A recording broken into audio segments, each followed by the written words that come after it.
नमस्कार, मैं तापसी। आज हमारे बीच एक ऐसे फरिश्ते हैं जो लगातार 20-25 साल से बिना कोई भेदभाव किए, बिना कोई मुसीबत को देखे, हर प्रॉब्लम को नज़रअंदाज किए वो जनता के लिए खुद को समर्पण किए हैं। वो और कोई नहीं, जज्बा हाशिम अब्दुल्ला ट्रस्ट के चेयरपर्सन सफदर हाशिम साहब जी। आइए चलिए हम उनसे मिलते हैं। नमस्कार सर। नमस्कार सर, आप कहाँ से हैं? हम कटक कोड़िया बाजार से हैं। आपका बचपन कैसे गुजरा? बचपन बहुत अच्छा गुजरा मेरा, लेकिन गुर्बत के साथ में। जैसे कि बचपन में बच्चों का ख्वाहिश क्या होता है, हमेशा खाएं, कुछ मेरे मुंह में डालें। लेकिन हम लोग साथ में प्रॉब्लम था, मेरे पापा का इतना इनकम नहीं था कि हम जो चाहें वो हमको दे दें। एक वक्त हम लोग खाते थे तो दो वक्त भूखे रहते थे हम लोग। 4 रोटी खाने का ख्वाहिश है तो 2 रोटी मिल गया तो हमारे लिए बहुत है। इस तरह से हम लोग का बचपन गुजरा और सिंह 72 तक हम लोग इसी हालत में हम लोग कटक में रहे हम लोग। उसके बाद में हम रौलटा शिफ्ट हो गए 1972 में, अगस्त के महीने में। जब रौलटा शिफ्ट हुए थे, हमारे घर के सामने में शिव मंदिर है। शिव मंदिर हम घर के सामने में है। तो ठंडे का दिन था, सुबह सुबह हम देखे कुछ गरीब लोग आ रहे हैं। क्या आपका ख्याल जो है ये गरीबों को दान या धर्म, दान तो नहीं कह सकते, जैसे कि आप खुद को समर्पण किए, तो ये ख्याल क्या तभी से आया या आपका बचपन से था ये चीज़?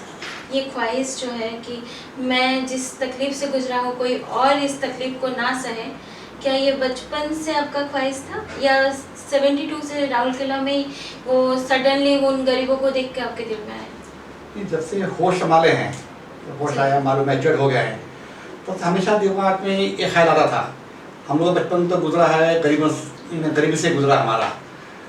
ऐसा न हो कि और भी लोग इस दौर से गुजरे हैं। लोग हमेशा सोचते थे हमेशा किसी न किसी हम काम आए। तो 72 में हम लोग शिफ्ट हो गए, आपका रौलटा शिफ्ट हो गए हम लोग। तो हमारे घर के पास में एक शिव मंदिर था हमारा। ठंडे का दिन था तो सुबह सुबह देखिए गरीब लोग आ रहे हैं। तो वो गरीब को देख के अपना बचपन हमको याद आया। एक दिन हम भी माने भूखे प्यासे चलते थे, खाते थे। दौर से गुजरे हैं, इसको आप महसूस करते हैं? वो हम महसूस किए हम।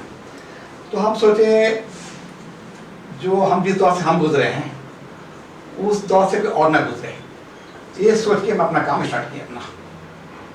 तो तब से तो आपने शुरुआत किया, पर जैसे कि हम जानते हैं 20-25 साल से आप इस सिचुएशन में है, ऐसे समर्पण कर रहे हैं खुद को, तो जज्बा का जो उम्मीद है, जज्बा के बारे में आपका ख्याल कब से आया? ये चीज़ कब से आपके जहन में आई?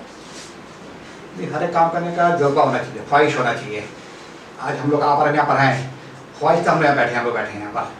हर चीज़ का ख्वाहिश एक होता है करने का। मेरी ख्वाहिश थी आपसे मिलने की, आप जैसे महान इंसान से। महान तो नहीं, हम एक इंसान हैं, सब इंसान बराबर होते हैं, कोई इंसान महान नहीं है। पर आपकी सोच, हर इंसान की सोच ही इंसान को महान बनाता है, जैसे कि आप। सोच तो इंसान का अच्छा होना चाहिए। एक सोच अच्छा होने से हम लोग बहुत कुछ कर सकते हैं। सिर्फ सोच इंसान का बदल जाए, हम बहुत कुछ हम लोग कर सकते हैं। हम लोग जैसे बचपन से काम करते थे, हम लोग रौलटा शिफ्ट हुए 72 में। हम लोग देखे घर सामने मंदिर है, गरीब लोग आते हैं। उस वक्त अपना बचपन याद आया कि हम भी छोटे थे, हम भी खाने के मोहताज थे। तो दिल में बात आया, जो जिस टाइम से हम गुजरे हैं ऐसा वक्त किसी पे ना आए। उसी वक्त हमारे मिसेस दोनों डिस्कस किए कि जो गरीब आते हैं तो ये लोग मदद किया जाए। लोग तो सुबह का वक्त था, मदद करें, क्या मदद करें। तो आपने तो वो मदद कर दी, पर जज्बा कब से आया आपके? आप जज्बा की दुनिया में या जज्बा आपकी दुनिया में कब से आया? ये काम तो हम कर रहे हैं करीब 20-25 साल से कर रहे हैं जी। जज्बा ट्रस्ट जो आप पूछ रही हैं हमको, आप जज्बा ट्रस्ट कब से आया है? वो कब से आया? इसका हम रजिस्टर कराया है 2 साल पहले भुवनेश्वर में, हाशिम अब्दुल्ला ट्रस्ट। जो हाशिम अब्दुल्ला हमारे पापा, उस नाम से इस ट्रस्ट का नाम रखा गया है। और इसका निक नेम है जज्बा, ताकि इजीली लोग जज्बा नाम से पुकार सकें। सर, जज्बा ही क्यों? लोग तो बहुत सारे नाम रखते हैं, आप जज्बा ही क्यों रखें? हम तो नाम रखने वाले बहुत कुछ सोचे हम कि उड़ीसा है, उर्दू नाम लेने की भी सबके लिए मुश्किल है, प्रोनाउंसिएशन आता नहीं है। तो बहुत तरह का नाम सोचे, सोचने के बाद में आपस में कोई भी काम हम करते हैं तो हम लोगों से डिस्कस करते हैं, एक नाम करना चाहते हैं, एक नाम रखना चाहते हैं होना भी चाहिए। तो कौन सा नाम रखें। उसमें अपना फ्रेंड सर्कल डिसाइड हुआ कि जज्बा एक ऐसा नाम है इजीली सब दे सकते हैं, इसलिए नाम जज्बा रखें। जरूर सर, और एक सवाल, बोलिए। मैंने सुना है, जैसे भी कोई भी इंफॉर्मेशन है कि आपके गाड़ी में कुछ ना कुछ सामान रहता है दूसरों के हेल्प के लिए। क्या मैं जान सकती हूँ कि यह क्या चीज़ है जो आप रखते हैं दूसरों के सामान, मतलब कोई भी रास्ते में आए जाए मुसाफिर को आप हेल्प कर सकें? मेरी ख्वाहिश हमेशा रहता है कि सब हम सबको लंच देंगे, डिनर देंगे। किसने देखा है लंच तक हम पहुँचेंगे या डिनर तक हम रहेंगे, ये किसी को मालूम नहीं है। वो इंसान कब तक रहेगा। दाने दाने पे खाने वाले का नाम लिखा है। तो हमेशा अपने गाड़ी में फूड पैकेट्स रखते हैं, पानी रखते हैं, फ्रूट्स के सीजन में फ्रूट्स रखते हैं। तो रास्ते चलते जो हमको मिलते हैं, हम समझते हैं वो ज़रूरतमंद है, उसको खाना देना ज़रूरी है, तो उसको हम खाना दे देते हैं। ऐसा ना हो वो भूखा हो और हमारी गाड़ी में सामान ना हो, इसलिए अपनी गाड़ी में हमेशा हम सामान रखते हैं। अभी आप हमारी गाड़ी में चलिएगा तो उसमें आपको फूड पैकेट मिलेगा, आपको पानी भी मिलेगा, उसमें बिस्किट ही मिलेगा। मतलब आप अन्नदाता की तरह हमेशा सोचते हैं कि कोई भी भूखा ना रहे। ये तो मेरा ख्वाहिश है, हमारा सपना भी है। हम पहले आपको बताया जज्बा का सपना, कोई भूखा ना भूखा रहे। ना रहे अपना। सर, इस कोविड का सिचुएशन में जैसे कि अभी लॉकडाउन हट गया, शटडाउन भी हट गया, तो आगे की आपकी क्या प्लानिंग है? देखिए आपका कोविड-19 कोरोना, जरूर ये तो हम सब के लिए बिल्कुल नया चीज़ है, हम सबों की नया चीज़ है। किसको मालूम था एक दिन ऐसे भी आने वाला है कि हम सब घर के अंदर रह जाएंगे, हम कैद हो जाएंगे। पहले हम जानते थे जानवर अंदर रहते हैं, अब ऐसा टाइम आ गया कि इंसान भी अंदर रहेंगे हम, ये किसी को मालूम था नहीं। जैसे मालूम हुआ कोविड-19 है, कोरोना वायरस आया हुआ है, इसलिए क्या क्या प्रिकॉशन लेना चाहिए। सेंट्रल गवर्नमेंट हो या उड़ीसा गवर्नमेंट हो, बार बार टीवी में बताते हैं, अवेयरनेस प्रोग्राम करते हैं। तो हम भी सोचे अभी लोगों को अवेयरनेस करना बहुत ज़रूरी है, लोगों को मास्क देना ज़रूरी है, सैनिटाइजर देना ज़रूरी है, लोगों को बताना ज़रूरी है कि आप सोशल डिस्टेंसिंग मेंटेन करके बैठें। आज हम लोग में नहीं है लेकिन सोशल डिस्टेंसिंग, हम लोग बहुत करीब बैठे हुए हैं जी जरूर। लेकिन सोशल डिस्टेंसिंग मेंटेन करके बैठे हैं हम लोग, ये सब लोगों को बताना बहुत ज़रूरी है।